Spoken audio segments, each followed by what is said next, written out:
Welcome to Mana's Seal YouTube channel. The previous video link is on the description box or on the top right card. Volume 16, The Half-Elf Godkin.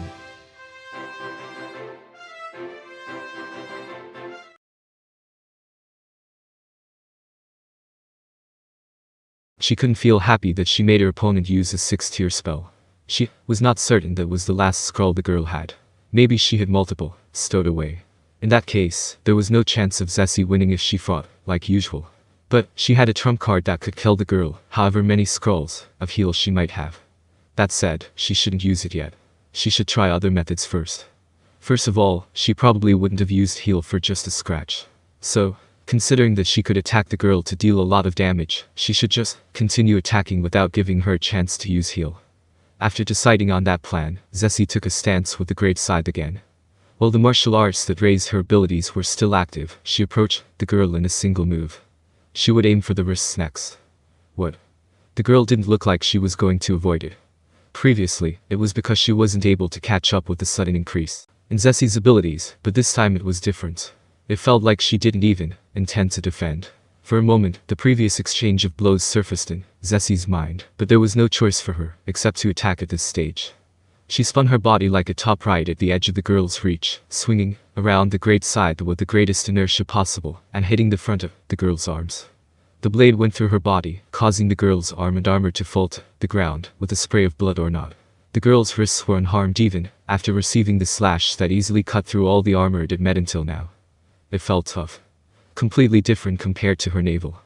That was obvious because her hands were covered by the armor unlike the navel. Still, it was too hard even after taking that into account. Maybe that armor rivaled the ones worn by the 6 great gods, or maybe she was using a special defense-type martial art. And the most fearsome thing of all was that she received the blow with all of Zessie's might behind it with just a single arm of hers, and didn't even lose her balance. But Zesshi didn't have the time for further thought. Realizing that her right arm was being aimed at, the girl held her staff by her left arm alone, and was about to bring it down on Zesshi right at that moment. Remembering the pain from before, Zesshi desperately moved her body using instant counter and evasion to avoid it. She didn't have the time or the space needed to draw the great scythe back to parry that. But she couldn't avoid it. Even if she had adjusted her body with the instant counter, it was difficult to avoid the attack, even if she used the martial art at the same time. Zessie's arm was struck by the blow, but she was ready for it, unlike last time. She was able to activate a martial art at the same time. Greater reinforced defense. It was a martial art that increased defense. Reinforced height was better, reducing damage, but as a half-elf, Zesshi didn't have a height to speak of. Despite using a martial art, the pain from the blow coursed through the depths of Zessie's body nonetheless. Greater reinforced defense was nothing but mere consolation. Perhaps it eased the pain just a little bit compared to the previous strike, but that's about it. She killed the whimper that rose up her throat, as she didn't want to let the opponent know she was hurt. But this is bad. The exchange this time confirmed the girl's intentions. Thinking back, she had been doing the same since the start. The girl matched her attack for attack. It felt like the girl would bruise her own fist to break her opponent's jaw.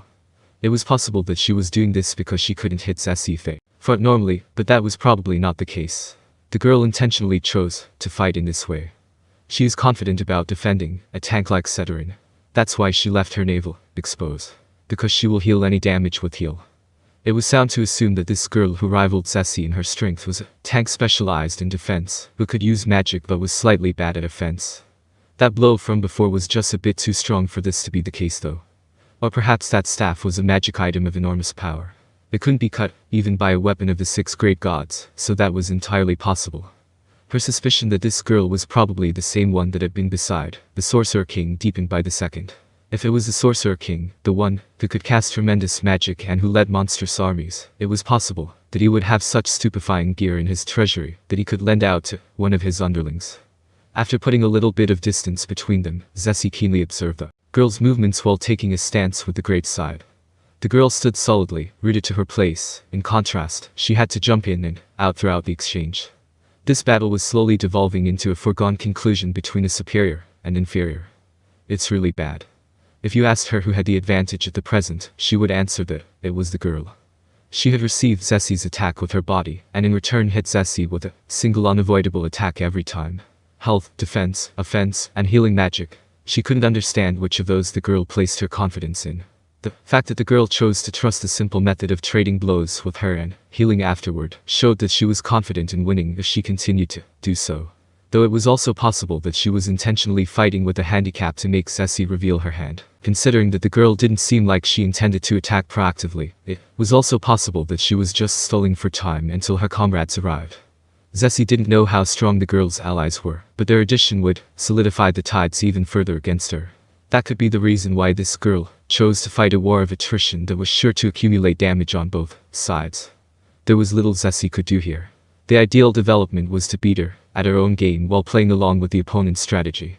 This meant that she would have to hit her while blocking all of her blows, but it was impossible for that to turn out as she had hoped.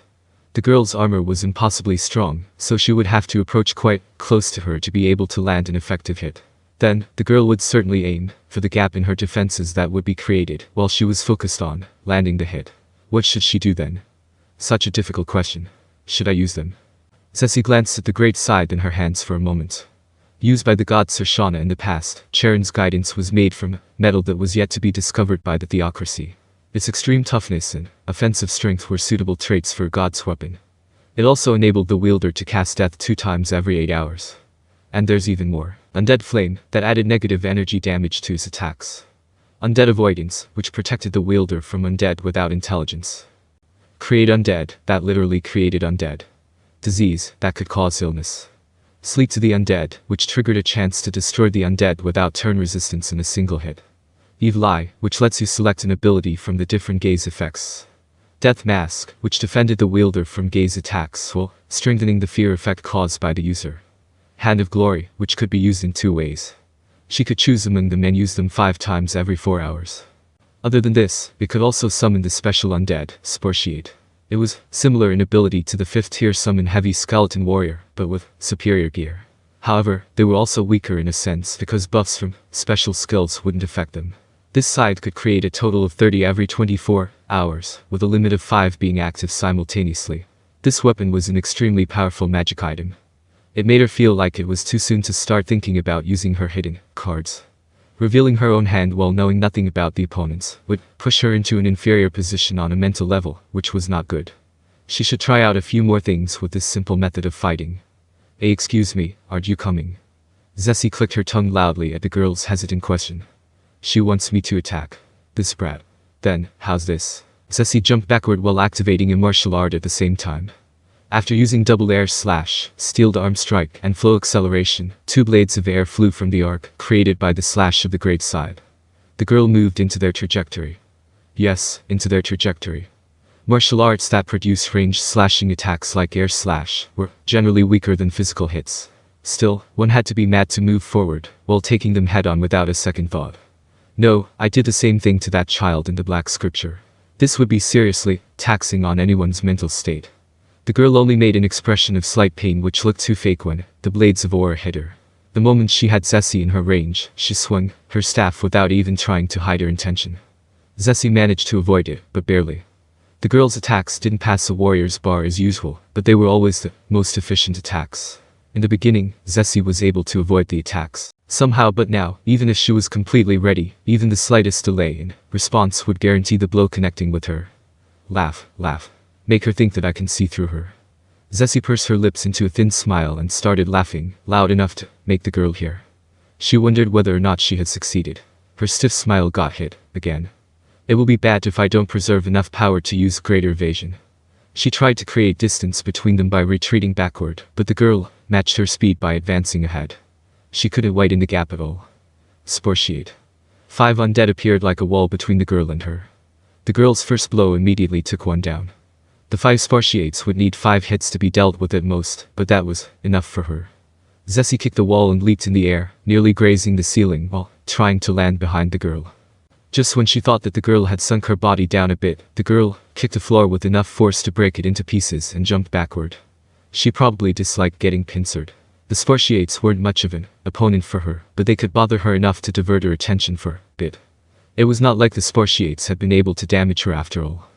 After that explosive jump, the girl struck the staff down into the floor, carving out a rot as she quickly came to a stop. Her movements were too haphazard. She was forcibly regulating her explosiveness with her unbelievable physical strength. What a weird movement. not used to her full power. Or not used to fighting. The girl muttered as Zesshi stood before her with 2 Spartiates on both of her sides. Zesshi transmitted go through her thoughts to the Spartiates. The fearless undead swarmed the girl at the same time. Zesshi followed them a moment later. The girl took out another scroll. Firestorm. Fire bloomed outward like a storm that encompassed everything. The raging tongues of flame burned Zesshi, but they disappeared in a moment like they had been just an illusion. Her stinging burns, however, showed that they had been real. Luckily, the damage wasn't that great, probably because it was activated from a scroll. The Spartiates could still move, but barely. They were on their last legs. All of them would be wiped out if they were hit by the spell once again.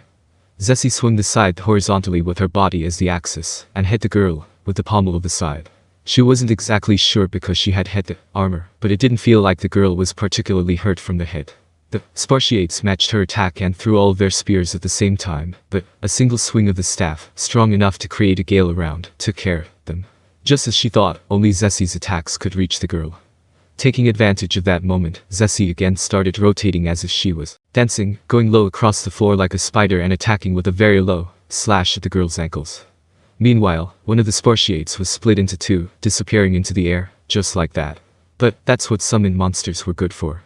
She slashed with the great scythe as if to gouge out the girl's Achilles' tendon. Sparks flew. It was tough there too. Even with steeled arm strike, greater slash strike, and her class abilities, it didn't feel like the weapon managed to penetrate deep. But that wasn't the only reason she aimed for her legs. Zesshi immediately spread her legs apart and gritted her teeth. She swung the great scythe up with all her effort, even as it stayed stuck into the girl's legs. She was trying to destroy the girl's balance. But the girl didn't even flinch. She was like a great tree. Impossible. But that was the truth. She used her full might with the opponent's strength in mind, but it felt like she would be the one to lose balance and fall forward instead. There was too much of a gap between the weight she was feeling and the lovely appearance of the girl before her. Perhaps she was using some special skill or magic item, but it felt like Zesshi was dealing with a humongous tree that had its branches spread towards the sky. Considering the response that she received, it didn't look like she would be able to make the girl fall, no matter the amount of strength she put into it. She suddenly felt cold, sensing something bad was going to happen. The girl probably found Zessi's loss of balance to be a good opportunity. She extended the staff in her right hand as much as possible, and brought it down on Zesshi in between the Spartiates trying to obstruct her. An attack with the greatest reach and the most force possible behind it, an attack that made Zessi's spine go cold. Her stance was too awful to be able to avoid it. The Spartiates couldn't resist it more than a few strands of hair would, so it was useless, even if she used them, to obstruct it. Still, Zesshi sent an order to Spartiates through her thoughts. Immediately, one of them that was standing beside her tackled Zesshi with its body and sent her flying away. The girl's staff swung down like a black comet, and the Spartiate that took Zessi's place was smashed into tiny pieces. While rolling across the floor, Zesshi gracefully adjusted her weapon and freed it from the girl's legs.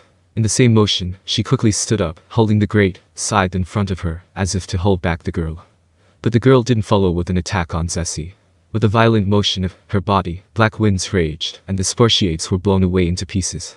Amidst the scraps of bone disappearing midair, the girl stood calmly, readjusting her grip on the staff. Then, she started fidgeting like she just remembered something. Should I summon Spartiates again? But I have to confirm something first.